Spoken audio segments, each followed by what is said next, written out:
Hello बच्चों, कैसे हो आप सब। आई होप आप सब बहुत अच्छे होंगे।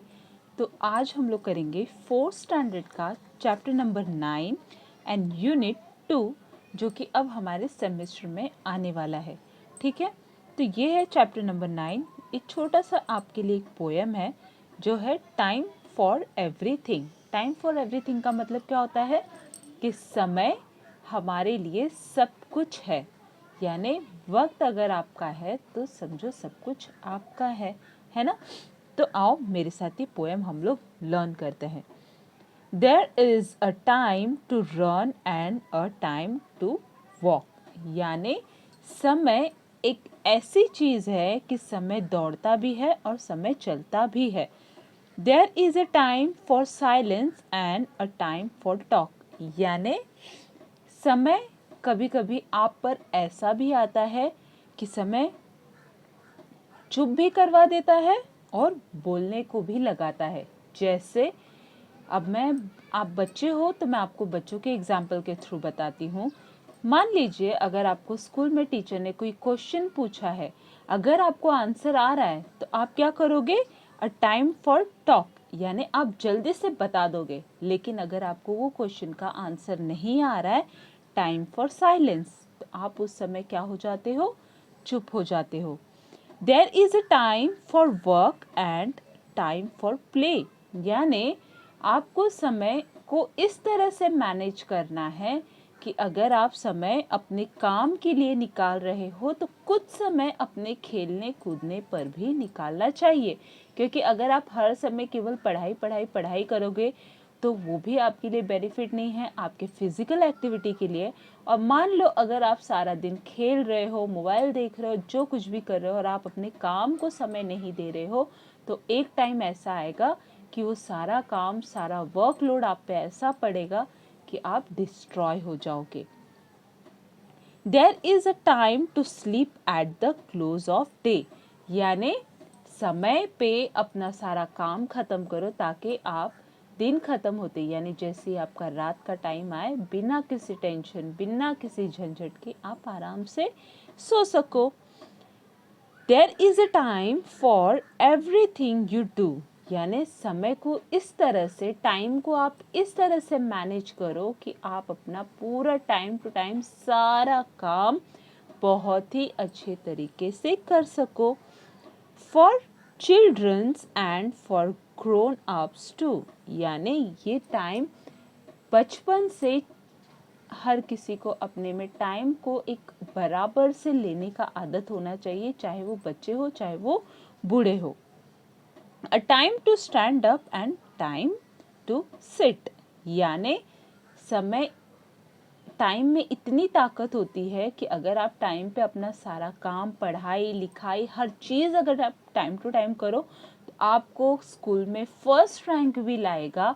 और अगर आप टाइम पे अपना कोई भी काम नहीं करोगे तो end of the day time sit, यानी आपको वो टाइम उसी क्लास में, उसी जगह पे फिर से बैठा देगा। तो क्या करना है वो आपको डिसाइड करना है।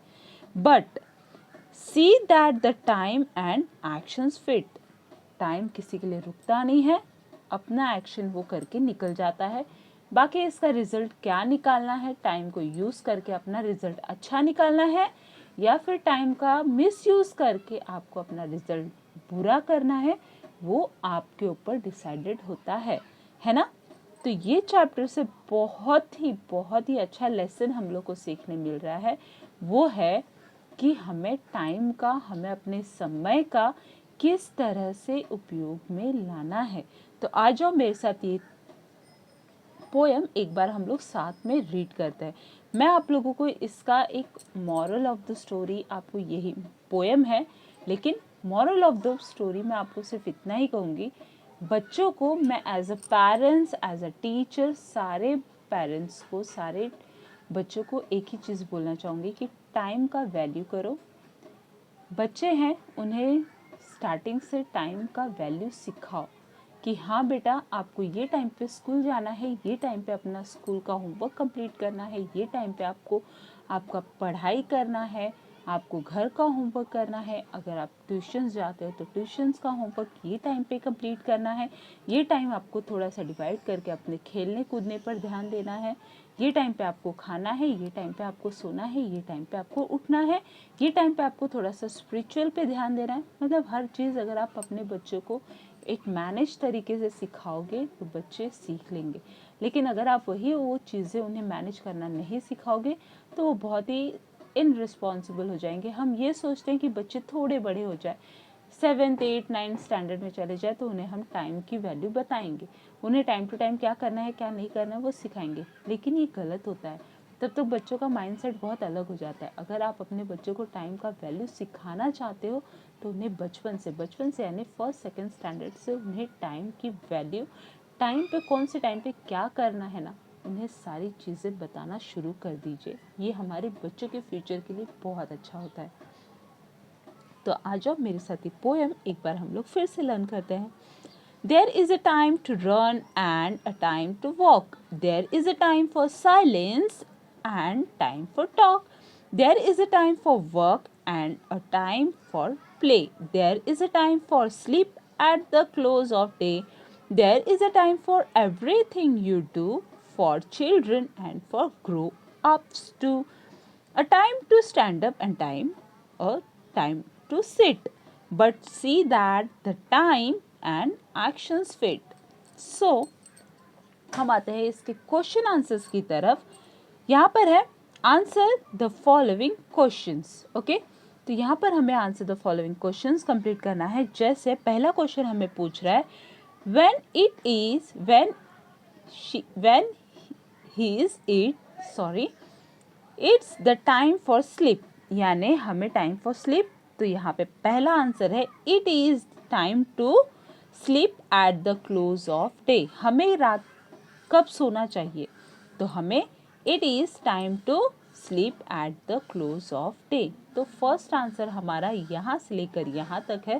पहले आपको ये सेंटेंस लिखना है, उसके बाद आपको यहाँ से लेकर यहाँ तक अपना आगे का आंसर कंटिन्यू करना है। ठीक है, नेक्स्ट है What is meant by there is a time for everything you do? तो इसका आंसर हमें टेक्स्ट बुक में नहीं है क्योंकि ये पोएम छोटा सा है, तो इसका आंसर मैंने यहाँ पे फिल करके रखा हुआ है। तो आप यहाँ पर देखो, there is a time for everything you do means, यानी हमें ये क्वेश्चन पूछ रहा है कि टाइम पे हमें क्या कैसे करना चाहिए, तो उसे हमें आंसर को एक्सप्लेन करना है क्वेश्चन को। There is a time for everything you do means that whatever you do has to be done at the suitable and proper time. यानी अगर आप कुछ भी काम कर रहे हो, चाहे पढ़ाई लिखाई खेलना कूदना, वो आपको आपके सुटेबल टाइम पे कंप्लीट करना है। तो ये है आंसर बी का। यहाँ से लेकर यहाँ तक अच्छे से प्रॉपर पूरा स्क्रीनशॉट ले लो ताकि आप लोगों का स्पेलिंग मिस्टेक भी ना हो और प्रॉपर आपको आंसर भी प्रोवाइड हो सके। ठीक है, नेक्स्ट क्वेश्चन है who should do everything at a proper time, take the correct answer. तो यहाँ पर है, यहाँ पे हमें 3 ऑप्शंस दिए हुए हैं और क्वेश्चन पूछ रहा है कि हमें सारा काम प्रॉपर टाइम पे करना चाहिए, ये कौन से ग्रुप को वैल्यू करता है।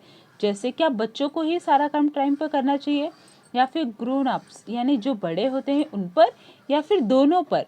तो दोनों पर ही ये टाइम का वैल्यू काम करता है, क्योंकि दोनों, चाहे वो बड़ा इंसान हो चाहे वो बच्चे हो, टाइम पे सारा काम करना है, ये दोनों पे ही लागू होता है। तो हमें टिक करना है बोथ पे।